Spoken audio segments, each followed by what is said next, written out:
তো আজকের খুব নোংরা বিষয় নিয়ে আলোচনা করব। যারা যারা ধৈর্য ধরে শুনতে পারবে শোনো, নাহলে খুব ঘেন্না লাগবে কিন্তু হালকার ওপর থেকে আমি বলে দিচ্ছি।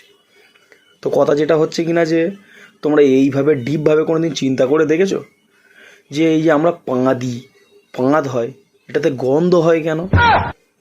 এই প্রশ্নটা করেছিল আমার বউ কদিন আগে আমাকে। বলেন কি? তো আমি হেরে সব জায়গায় যাই না, তো সেখানে আমি উত্তর দিয়েছিলাম একটা খুব সুন্দর উত্তর। তোমরা শুনে দেখো, যদি ভালো লাগে একটা দুম করে লাইক ঠুকে দিও, আর ফলোটাও করে নিতে পারো আগামী দিন ভালোভাবে হাসার জন্য রাত্রিবেলা করে।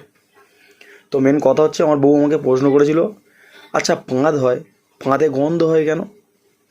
আমি তখন বলেছিলাম যারা কালা তাদের বুঝতে পারার জন্য।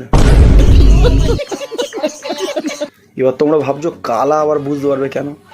দেখো মেন কথা, যার চোখ আছে সে দেখতে পায়, যার কান আছে সে শুনতে পায়, যার নাক আছে সে শুঁকতে পায়।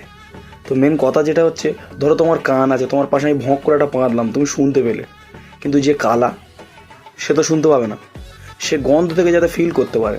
সে তুই পেঁদেছিস তাই না, সে কিন্তু কানে শুনতে পাচ্ছে না, আমি হ্যাঁ বললাম কি না বললাম সে কানে শুনতে পাচ্ছে না, সে বুঝতে পারলো যে আমি পেঁদেছি ওই গন্ধ থেকে ফিল নেওয়ার জন্য। তো আমি এই উত্তরটা দিয়েছিলাম যে কালাদের ফিল নেওয়ার জন্য পাঁদে গন্ধ হয়।